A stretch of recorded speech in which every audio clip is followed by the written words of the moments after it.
नमस्कार, बहुत स्वागत है आप सभी का। आप देख रहे हैं आपकी बात मध्य प्रदेश। आपके साथ मैं हूं अभिलाष मिश्रा। मध्य प्रदेश में पंचायत और निकाय चुनाव में प्रत्याशियों के साथ ही कांग्रेस और बीजेपी पूरी दमखम लगा रही हैं।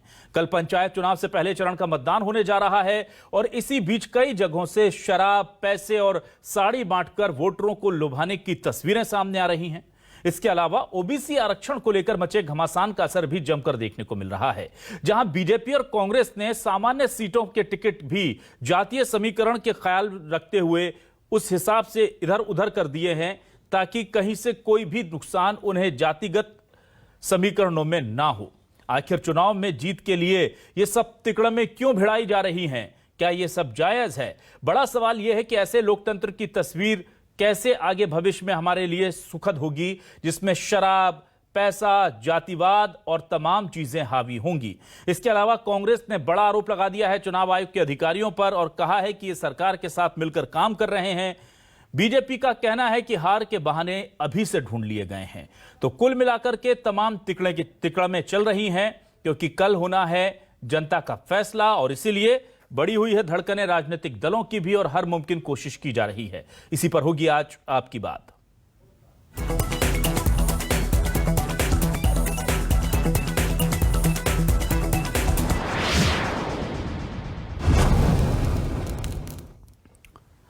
तो आइए सबसे पहले आपको दिखाते हैं कि लोकतंत्र जिस पर हम नाज करते हैं और शान से कहते हैं कि दुनिया का सबसे बड़ा लोकतंत्र हमारा देश है, उसकी कुछ तस्वीरें देखिए जिन्हें देखकर आपको यकीन हो जाएगा कि इस लोकतंत्र का कैसे चीरहरण हो रहा है। 5 तस्वीरों के जरिए जरा देखिए हमारे लोकतंत्र की स्थिति को। दतिया, अशोकनगर, ग्वालियर, पैसे शराब बांट रहे प्रत्याशी। जबलपुर में आप देखिए स्थिति क्या है। ये तमाम जगह की तस्वीरें हैं। कहीं कोई साड़ी बांट रहा है, कहीं कोई पैसा बांट रहा है, कुछ लोग धमका रहे हैं, कुछ साड़ी बांटने के लिए लेकर साड़ियां जा रहे हैं। खुलेआम सब चल रहा है। हालांकि जैसे ही तस्वीरें सामने आई हैं, इन्हें लेकर के कार्रवाई की बात कही गई है। न्यूज 24 मध्य प्रदेश, छत्तीसगढ़ इन तस्वीरों की पुष्टि नहीं करता। ये अभी की हैं, कभी की हैं, लेकिन एक के बाद एक ढेर सारी तस्वीरें आ रही हैं। कुछ मामलों में एक्शन भी हुआ है। और आइए अब आपको सुनाते हैं वो बयान जिसमें कांग्रेस ने सीधे तौर पर चुनाव आयोग को ही निशाने पर ले लिया है और सरकार के साथ मिलकर चुनावों को प्रभावित करने का आरोप लगा दिया है। बीजेपी कह रही है कि अभी से बहाने ढूंढ लिए गए हैं, मतलब कांग्रेस की हार तय है। सुनिए दोनों बयान। एक ही चीज है ना, इलेक्शन कमीशन, सरकार अलग कहाँ है? ये सब एक है। इसलिए कितना ही शिकायत तो करेंगे, लेकिन ये यहाँ से शिकायत लेंगे, इधर रख देंगे। कोई शिकायत पर ध्यान ये दे नहीं रहे। जो हारा हुआ होता है वो इसी तरह के इल्ज़ाम लगाता है। यदि दिग्विजय सिंह और यदि पीसी शर्मा और कांग्रेस का ये बयान आया है तो ये निश्चित हो गया कि आज उन्होंने अपनी हार स्वीकार कर ली है। नाच ना आवे आंगन टेढ़ा, दूसरों पर वही इल्ज़ाम लगाता है जो खुद कमज़ोर होता है। अभी तो चुनाव शुरू नहीं हुआ, एक संवैधानिक संस्था पर इस तरह के इल्ज़ाम लगाकर एक तो वो दबाव की राजनीति कर रहे हैं और दूसरा चुनाव के बाद जब हार होगी तो अपनी फेस सेविंग अभी से हो जाए, इसके ये बयान है। ये इस बात को इंगित करता है कि कांग्रेस ने अपनी हार स्वीकार कर ली है। तो जाहिर सी बात है कि पूरा मामला सियासी हो चला है, लेकिन एक खेल बड़ा खेला है बीजेपी और कांग्रेस दोनों ने, जिस पर किसी का ध्यान नहीं गया। लेकिन न्यूज 24 मध्य प्रदेश, छत्तीसगढ़ के जो पत्रकार हैं वो इस तथ्य को लेकर आए। तथ्य यह है कि जब चुनाव से पहले ओबीसी वोटर्स को रिझाने की कोशिश की गई तो यह कह दिया गया कि अगर कोर्ट से, जब तक कोर्ट का फैसला तब तक आया नहीं था, कोर्ट से आरक्षण नहीं मिलता तो हम 27% से ज्यादा टिकट ओबीसी प्रत्याशियों को देंगे। दिए भी, लेकिन फिर लगा कि ओबीसी का सबसे बड़ा समर्थक कौन होगा। तो जो अनरिजर्व सीट्स थी, जो इलाके अनरिजर्व थे, सामान्य थे, जिन पर आरक्षित नहीं की गई थी सीटें, वहां पर भी बड़ी तादाद में ओबीसी को टिकट बांट दिए गए। अब इसको लेकर चूंकि बीजेपी और कांग्रेस दोनों एक ही पाले में खड़ी हुई हैं, इसलिए दोनों इसे सही भी बता रही हैं। सवाल यह है कि क्या यह केवल तुष्टीकरण के लिए हो रहा है? लेकिन बीजेपी और कांग्रेस कैसे बचाव कर रहे हैं, सुनिए। माननीय कमलनाथ जी ने पहले ही कहा था कि जिन्होंने आरक्षण को छीना, भाजपा की सरकार ने, अगर वो व्यवस्था नहीं कर रहे हैं तो हम आरक्षण देंगे। और आरक्षण देने का काम हमने किया, ओबीसी समाज का प्रतिनिधित्व कराने का काम किया। लेकिन ऐसी कई सीट होती हैं जहां पर अलग अलग नेता होते हैं, अलग अलग वर्ग से होते हैं। जब ओपन होता है तो उसमें जो नेता वहां पर लोकप्रिय होता है उसको टिकट दिया जाता है, और संविधान ने किसी भी वर्ग को रोका नहीं है। कांग्रेस पार्टी ने हमेशा जनता की सेवा करने वाले को, जो किसी भी वर्ग से हो, उसको मौका देने का काम किया है, वही इस बार भी किया है। सपाक्स हो या कोई भी व्यवस्था हो, सबको लोकतंत्र में अधिकार है अपने अपने लोकतांत्रिक प्रक्रिया में भाग लेने का, चुनाव लड़ने का, अपने विचार, अपनी बात रखने का, फिर जनता जनार्दन तय करती है। भारतीय जनता पार्टी सबका साथ, सबका विकास, सबका प्रयास और सबका विश्वास, सबको साथ लेकर चलती है। सामान्य वर्ग के विषय हो, ओबीसी के हो, जनजाति के विषय हो, अनुसूचित जनजाति के विषय हो, सब भारतीय जनता पार्टी के लिए एक दृष्टि में है, और इसीलिए भारतीय जनता पार्टी को समाज के सही वर्गों के स्नेह भी प्राप्त होता है। और जाहिर सी बात है कि ये तमाम बातों के बाद बहुत सारे सवाल उठते हैं। आइए आपको सवाल दिखाते हैं क्या है न्यूज 24 मध्य प्रदेश छत्तीसगढ़ के आज के सवाल। चुनाव आयोग पर निशाना, क्या कांग्रेस ने ढूंढ लिया बहाना? एमपी में जातिवादी सियासत की एंट्री, किस पार्टी से जुड़ेंगे ओबीसी? क्यों बंट रहे हैं पैसा, साड़ी, शराब, क्या ऐसे लड़ा जाएगा चुनाव? एमपी में चुनावी जीत के लिए तिकड़म भारी, लोकतंत्र की ये कैसी लाचारी?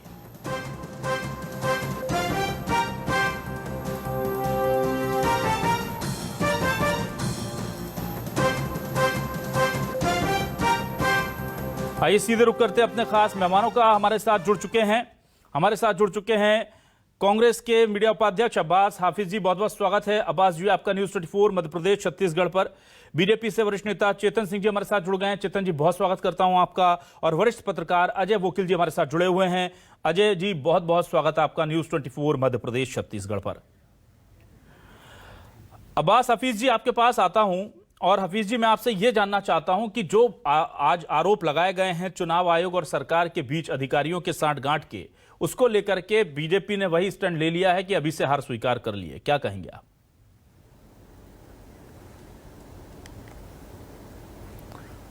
देखिए, वीडियोस मौजूद आ रहे हैं, वीडियोस वायरल हो रहे हैं। कई जगह पर हमने पहले से शिकायतें की हुई हैं। जिस तरह से सरकारी मशीनरी का दुरुपयोग हो रहा है, क्या इसको कोई उचित मान सकता है? जिस तरह से चुनाव के मैदान के अंदर आप साड़ियां और शराब और सब कुछ बंटते हुए खुद दिखा रहे हैं वीडियोस, उस पर क्या कार्रवाई हुई है? किसका समर्थन है, किसका संरक्षण है, आखिर क्या हो रहा है? ये बड़ा विषय है, और इन विषयों के ऊपर चर्चा जब होती है तो भारतीय जनता पार्टी एक ही बात कहती है कि हार स्वीकार ली है। भाजपा लोकतंत्र का चीरहरण कर दे, भारतीय जनता पार्टी लोकतंत्र की धज्जियां उड़ा दे, नियमों को ताक में रख दे, और जब विपक्ष उसके ऊपर कार्रवाई की मांग करे तो भाजपा की तरफ से एक ही सिंगल लाइन, एक सूत्रीय कार्यक्रम चलता है, और वो ये है कि भारतीय जनता पार्टी के खिलाफ हार मान ली। अरे हार तो जनता आपको दिखाएगी, लेकिन सबसे बड़ा विषय है कि क्या भारतीय जनता पार्टी के प्रत्याशियों के ऊपर कार्रवाई करने में कहीं पीछे हटा जा रहा है? क्या साफ वीडियोस के बावजूद भी कार्रवाई नहीं हो रही है? तो ये सारी चीज़ें अपने आप में सवाल खड़े करते हैं। उसके बाद भी चुनाव तो हम जीत ही रहे हैं। 16 नगर निगम जिनको जनता ने आशीर्वाद के रूप में दिए, उन्होंने बदहाल करके रख दिए। 7 साल के अंदर बदहाली देखी, डबल इंजन ट्रिपल इंजन की सरकारों की बातें करने वालों ने भ्रष्टाचार के रास्ते खोल दिए। जनता परेशान, तो जनता क्यों नहीं सुनेगी? हार तो इनको होनी है, इनको स्वीकार करनी है, लेकिन उससे पहले कम से कम लोकतंत्र का सम्मान करें। ठीक है चेतन सिंह जी, बड़े गंभीर आरोप लगाए जा रहे हैं और सीधे तौर पर कहा जा रहा है कि तिकड़म लगा करके अब अभी से तैयारी कर ली गई है क्योंकि हार दिख रही है बीजेपी को, क्या कहेंगे आप? हताश, निराश नेता, नीति नियत नहीं, क्या कहेंगे? अपेक्षित परिणाम बूथों पर बैठने वाले कार्यकर्ता नहीं। मैं लोकतंत्र में इस बात का कभी समर्थन नहीं करता हूँ। भारतीय जनता पार्टी ने कभी कहा है कि जो लोग भ्रष्टाचार करते हैं, जो लोग वोटरों को लुभाने के लिए, जिस तरह का आपका वीडियो में देख रहा हूँ, कहीं दारू, कहीं शराब, कहीं कपड़े, कहीं रुपए बांट रहे, इसका भारतीय जनता पार्टी का भी समर्थन नहीं करती। हम समर्थन करते हैं जनता के दिए हुए जनादेश का और अपने कामों पर किए भरोसे का। हम हमारे काम जो हमने किए तो हमने को भरोसा है। अब कांग्रेस और कांग्रेस के बड़े नेता, अभी मैं पीसी शर्मा साहब को सुन रहा था, वो कह रहे थे कि चुनाव आयोग भी उनकी जेब में है, चुनाव आयोग उनके सारे में चलता है। जिस संस्था ने आपको एमएलए का सर्टिफिकेट दिया है, जिस संस्था के सर्टिफिकेट के दम पर आप 16 महीने मंत्री बने रहे, क्या ये उस संस्था का अपमान नहीं है? तो कांग्रेस ने तो इस देश के लोकतांत्रिक जितने भी मूल्य हैं, संवैधानिक व्यवस्थाएं हैं, चाहे आईबी हो, सीबीआई हो, ईडी हो, सुप्रीम कोर्ट हो, चुनाव आयोग हो, सबके ऊपर जिस प्रकार से आरोप लगाए हैं, इसका मतलब आपको भारतीय संविधान पर भरोसा नहीं। अब मैं तो पहले भी कहता, फिर से कहना चाहूंगा अभिलाष जी कि जिन लोगों को हिंदुस्तान में रह करके भारत के संविधान पर भरोसा नहीं है, इन सबको मंगल ग्रह पर चले जाना चाहिए और इनकी जांच एजेंसी भी या तो नासा से या मंगल ग्रह से हायर करके लाना चाहिए, क्योंकि इनको भारत और भारतीय लोगों पर और भारतीय एजेंसियों की जांच में भरोसा नहीं होता। तो इनको आदत पड़ गई है विदेश के रिमोट कंट्रोल से चलने की। जो लोग विदेश के रिमोट कंट्रोल से चलते हैं वे हताश और निराश रहेंगे, और मुझे लगता है कि हिंदुस्तान की जमीन पर वो कभी भी अपेक्षित परिणाम को हासिल नहीं कर पाएंगे। रही बात ग्राम पंचायत की, आप देखिए 1500 से ज्यादा पार्षद भारतीय जनता पार्टी के बेजरूर चुनकर के आ चुके हैं। ये हमारी बढ़ती हुई ताकत है। मेरे मित्र कह रहे थे हाफिज भाई कि 16 नगर निगमों ने हमने बंटाढार किया। अरे बंटाढार तो जिन्होंने किया है उनका आज एक बयान आया है, कांग्रेस का टुकड़ा उस बयान में बह करके साफ हो गया। अब आपके पास कुछ करने के लिए नहीं बचा, वैसे भी बूथों पर बैठने के लिए आपके पास कार्यकर्ता नहीं है। ये इसे मध्य प्रदेश की राजनीति के केवल वैचारिक रूप से प्रत्याशियों के ऊपर अड़ीबाजी करके नामांकन वापस करवा के लोकतंत्र के चीरहरण को आप अपनी उपलब्धि गिना रहे हैं। उपलब्धि है ये आपकी। शाहगंज में क्या सांसद महोदय ने क्या किया है वहां पर आपके भार्गव साहब ने? इससे पहले आपको जब डराया धमकाया नहीं गया है प्रत्याशियों को? तब तो आपको बड़ा अच्छा लगता था। राजद दल ने बड़ा आरोप लगाया है आपके ऊपर भोपाल के महापौर प्रत्याशी के रूप में। रूप से काम कर रही है, आपका पक्ष नहीं ले रही तो आपको दाम दंड भेद सरकार का सत्ता का दुरुपयोग कर निर्विरोध अपने प्रत्याशी को जिताना कहाँ की उपलब्धि है? आपातकाल लगा दिया जाता है, को नजरबंद कर दिया जाता है। वो चीरहरण था इस देश में। हमने तो कहीं इस प्रकार का आपातकाल नहीं लगाया। आज कौन सा आपातकाल नहीं है? आपने तो घोषित आपातकाल लगा दिया। ठीक है। हिम्मत है, हमारे कार्यकर्ता भारतीय जनता पार्टी की नीतियों पर काम करता है, समाज और समाज के लोग उसको समर्थन करते हैं, तब जाकर के ये परिवार बनता है। और आज जनता का दिए हुए जनादेश को अगर आप अपमानित करोगे, और वैसे भी हाफिज साहब आपको तो इस तरह से बात को करने का लोकतांत्रिक अधिकार है नहीं, क्योंकि आपके नेता आदरणीय कमलनाथ जी ने क्या कहा था कि मध्य प्रदेश की विधानसभा में जाना नहीं चाहता क्योंकि आप बकवास होती है। जिसे लोकतंत्र के मंदिर की ताकत पर तुम चीफ मिनिस्टर है, अगर वहां बकवास होती थी तो 16 महीने। ठीक है चेतन जी ठीक है सर। मैं अजय वकील जी के पास लोगों के लिए कहा था कि आप लोग वहां क्या करते हैं, भारतीय जनता पार्टी के स्तर पर गिरती है। अपने अब्बास जी आपके पास भी आऊंगा। संविधान से और सबसे मत जोड़िए। ठीक है मैं अजय जी के पास आता हूं, फिर हम एक राउंड और करेंगे अभी, उसके बाद अभी बहुत वक्त है हमारे पास। अजय जी मुझे ये बताइए सर कि जिस तरह से मध्य प्रदेश में पंचायत चुनाव को लेकर सरगर्मी हो रही है, नगरीय निकाय चुनाव को लेकर हो रही है, हम देख रहे हैं हर दफा धीरे धीरे ये हरारत जो है वो बढ़ती जा रही है हर चुनाव में, और इस बार तो हद है। लेकिन ये जो तस्वीरें अब हम उम्मीद नहीं करते कि ऐसी सामने आनी चाहिए, साड़ियां बट रही हैं, पैसा बट रहा है, शराब बट रही है, कैसे देखते हैं सर आप इसको?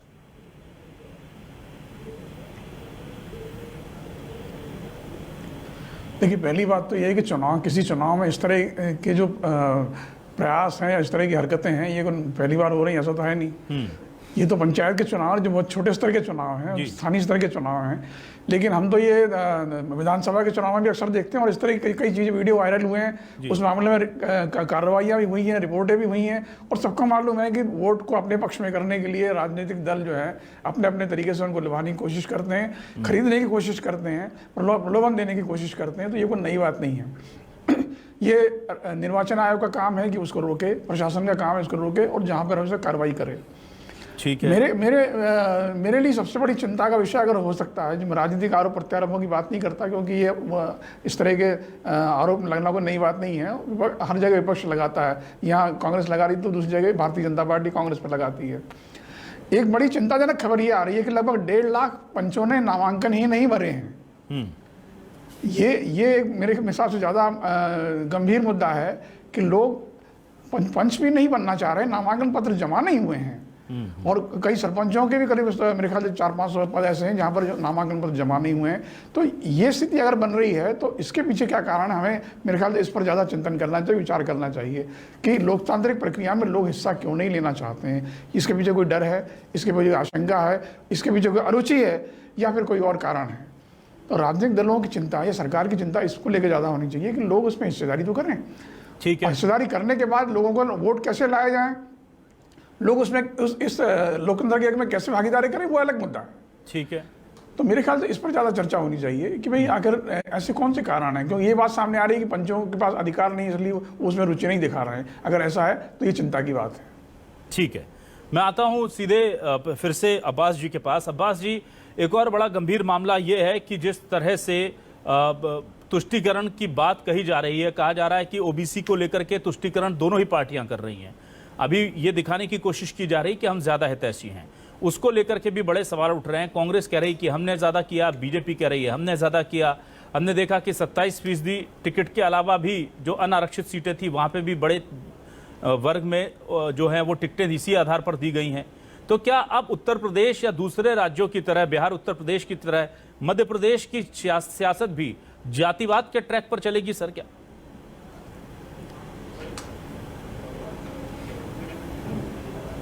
देखिए, सबसे पहली बात तो अभिलाष जी, हमने माननीय कमलनाथ जी ने कांग्रेस की तरफ से आरक्षण देने का काम किया जो उस वर्ग का अधिकार था, पिछड़ा वर्ग का अधिकार था जी। उसके बाद भाजपा की सरकार आई, साम दाम दंड भेद से आई और उसने उस पूरे आरक्षण को खत्म करने का काम किया, सही पक्ष नहीं रख के। कमलनाथ जी ने तब ऐलान किया कि हम उस आरक्षण के हिसाब से टिकट वितरण करेंगे जितना हम कर सकते हैं, तो उस हिसाब पे हम तो चले। भारतीय जनता पार्टी जिनको संविधान के हिसाब से दर्जा दिलवाना, संविधान के हिसाब से अधिकार दिलवाना था, संवैधानिक व्यवस्था करनी थी, उन्होंने नहीं किया। अब मैं दूसरी बात आपसे एक बात जोड़ के अपनी बात खत्म करूंगा। आपने यहाँ कहा कि प्रलोभन दिया जा रहा है और इस तरह के मामले हो रहे हैं। जिस प्रदेश के मुख्यमंत्री महोदय कैबिनेट में प्रलोभन वाले फैसले लेके उसको सार्वजनिक करते हैं, मध्य प्रदेश की बीजेपी सरकार वोट को इन्फ्लुएंस करने के लिए उनसे क्या अपेक्षा करें? हमने इनकी आयोग में जाके शिकायत दर्ज करी चुनाव आयोग के अंदर। सरकार ने बसों का 130 करोड़ का टैक्स माफ कर दिया,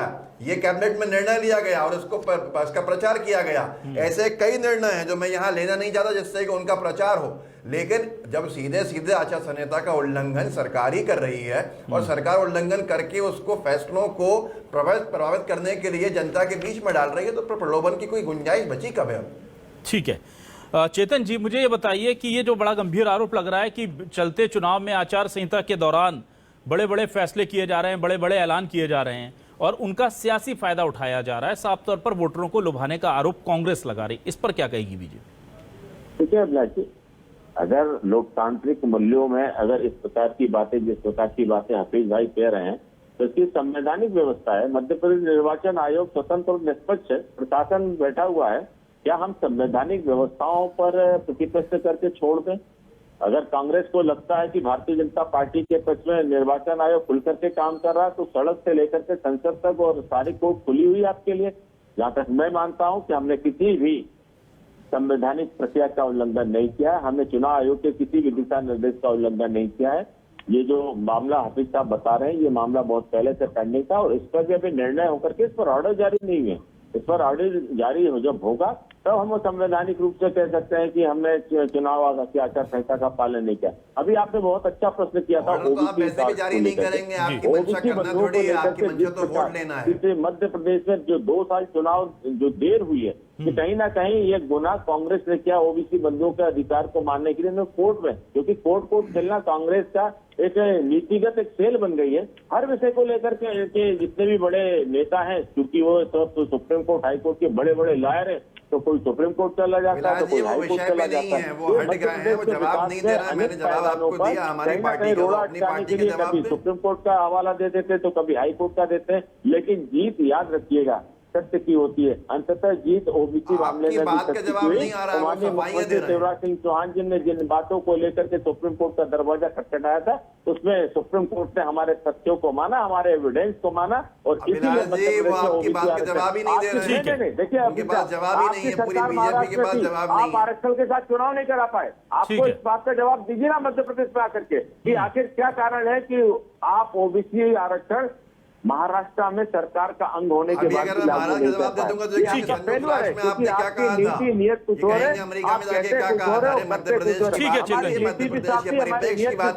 हमने जो कहा वो करके दिखाया। मध्य प्रदेश सच्चाई ज्वलंत और हम सबके सामने बहुत स्पष्ट और सच उदाहरण है। ठीक है, अजय जी, मुझे ये बताइए कि ओबीसी को जिस तरह से लोगों से क्या उम्मीद करेंगे? चेतन जी, क्या उम्मीद करेंगे? अजय जी, मुझे ये बताइए सर कि जिस तरह से पंचायत निकाय चुनाव से पहले ओबीसी को मुद्दा बनाया गया और उनको लुभाने के लिए जो कवायदें की जा रही हैं, क्या आपको लगता है कि ये सारी कवायदें सिर्फ चुनावी हैं, या वाकई में अब दोनों पार्टियों को एहसास हो गया है कि 15 साल 17 साल बीजेपी के और उसके पहले के कांग्रेस के साल में ओबीसी जो वर्ग है उसके साथ इंसाफ नहीं हुआ, जो अब वो 1-2 साल में कर डालेंगे, पूरा हिसाब किताब क्लियर हो जाएगा उनका? या आपको लगता है बस ये चुनावी चिंता है, परिणामों के साथ साथ चली जाएगी, बुखार की तरह उतर जाएगी?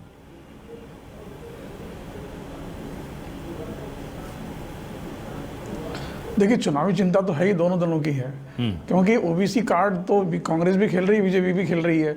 सबको मालूम है कि 50% से ऊपर आरक्षण दे नहीं सकते हैं, और तमाम राज्यों में, महाराष्ट्र में आपने बीच में जिक्र किया, वहाँ भी बीजेपी की सरकार फेल रही है, और अभी कांग्रेस की जो मतलब गठबंधन सरकार है वो भी नहीं कुछ कर पा रही है, क्योंकि कैप लगा हुआ है, 50% ज़्यादा आरक्षण नहीं हो सकता। मध्य प्रदेश में भी इतने तमाम प्रयासों के बाद 14% आरक्षण हुआ है। तब सवाल ये है कि अगर जब तक उसमें संविधान में संशोधन नहीं होता कि 50% से अधिक आरक्षण दिया जाए, जो कि तमिलनाडु राज्य को छोड़ करके है, तब तक इसमें कुछ हो नहीं सकता है। सुप्रीम कोर्ट ने बहुत साफ इसका निर्णय है। अब सवाल है कि राजनीतिक पार्टियां तो क्या एक झुंझुना चुनावी छोड़ रही हैं कि हम इतना दिलवा देंगे उतना दिलवा देंगे, वो अलग बात है। अब सवाल ये है कि 14% आरक्षण तो ओबीसी को मिल गया है, लेकिन अगर 27% की जो बात है, जिसको वादा किया जा रहा है, उसको कैसे दिया जाए, इसके लिए पिछले दरवाजे का रास्ता अपनाया जा रहा है। ठीक है। अभी आपने जैसे कहा कि कई जनरल सीटों पर, क्योंकि जनरल सीट का मतलब वो आरक्षित नहीं है, आरक्षित नहीं होने का मतलब ये किसी के लिए भी नहीं है वो, तो उस पर कोई भी खड़ा हो सकता है तकनीकी तौर पे तो इसलिए कई जनरल सीटों पर भी ओबीसी को टिकट इसलिए दिए जा रहे हैं कि पिछले दरवाजे से ओबीसी आरक्षण बढ़ाया जा सके। अब इसके आगे चल के सामाजिक परिणाम क्या होंगे, इससे कोई नया वर्ग संघर्ष पैदा होगा, जाति विवाद पैदा हो, वो आगे की बात है। लेकिन फिलहाल तो कम से कम ये रास्ता निकाला, दोनों दलों ने निकाला, बल्कि और भी राज्यों में जहाँ भी दूसरे राजनीतिक दल हैं, उन्होंने भी ओबीसी को आगे बढ़ाने के लिए या ओबीसी की पॉलिटिक्स करने के लिए, ओबीसी कार्ड खेलने के लिए इस रास्ते को अपनाया जा रहा है। ठीक है। बीजेपी तो खुलकर के ओबीसी पॉलिटिक्स कर रही है, और अगले जो लोकसभा चुनाव है, विधानसभा चुनाव है, उसके अंदर भी उसका इस्तेमाल करेगी। बिल्कुल सर। अब्बास जी, मैं आपसे ये जानना चाहता हूं कि जितनी भी बातें कही गई, चाहे वो पैसा बांटने को लेकर, शराब बांटने को लेकर, या फिर अधिकारियों के साथ मिलकर चुनाव को प्रभावित करने, इसके बाद भी कांग्रेस को क्या भरोसा है कि पंचायत चुनाव हो या नगरीय निकाय चुनाव, जीत आपकी होगी? और क्या आपको लगता है कि कितनी बड़ी पार्टी सत्ता में, केंद्र में भी वही हैं, और अगर आपकी माने तो चुनाव आयोग भी थोड़ा सा भेदभाव कर रहा है आपके साथ, फिर भी क्या आपको लगता है कि जनता आपको जिता कर ले आएगी इन चुनावों? अभिलाष जी, जब जनता का आशीर्वाद होता है तो सारे के सारे जो साजिशें हैं वो नाकाम हो जाती हैं। मध्य प्रदेश की जनता ने आशीर्वाद के रूप में 2013 में 16 के 16 नगर निगम भाजपा की सरकार को सौंपे।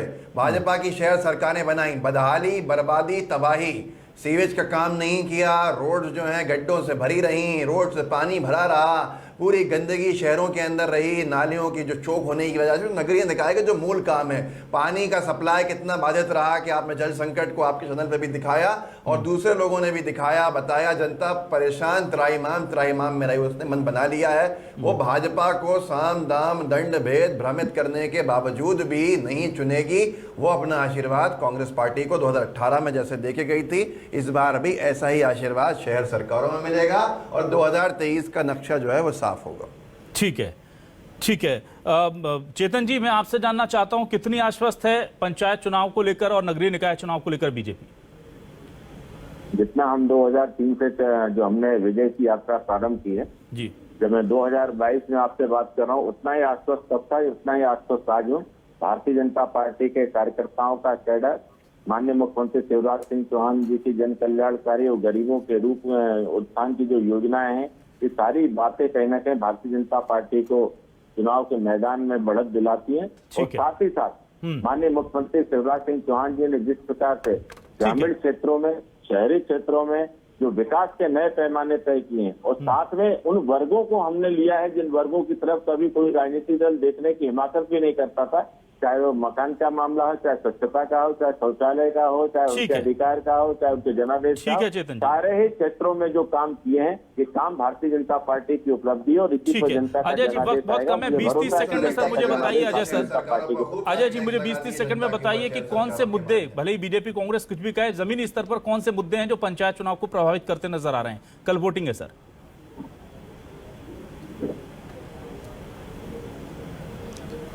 देखिए ऐसा है कि पंचायत छोटे स्तर का चुनाव है तो स्थानीय मुद्दे भी उसमें हावी होते हैं, कोई राष्ट्रीय मुद्दे तो इसमें कोई इसका कोई खास महत्व नहीं है। दूसरी व्यक्ति की महत्वाकांक्षाएं ज़्यादा होती हैं और व्यक्ति का परिचय और आसपास उसका जो उसकी छवि है वो भी बहुत महत्वपूर्ण होती है। मैं सिर्फ इतना कहना चाहूँगा कि ये चुनाव हो रहे हैं, इसके नतीजे क्या होंगे ये तो अभी पता चलेगा, लेकिन दरअसल दोनों दल अगले ये तो जो विधानसभा चुनाव और लोकसभा चुनाव उसकी तैयारी कर रहे हैं, उसका शक्ति परीक्षण है और इसके नतीजे तय करेंगे कि आगे चलकर क्या होने वाला है। कृषि काले कानूनों के खिलाफ वोट करेगा ग्रामीण अंचल, कृषि काले कानून लाने वालों के खिलाफ वोट ठीक है करेगा। अब्बास जी, बस कुछ घंटों का इंतजार है, कल पता चलेगा और उसके बाद नतीजे जब आ जाएंगे। अब्बास हाफिज जी शुक्रिया कहूंगा, अजय वकील जी आपको भी, चेतन सिंह जी आपका भी बहुत बहुत शुक्रिया, तमाम दर्शकों को भी नमस्कार।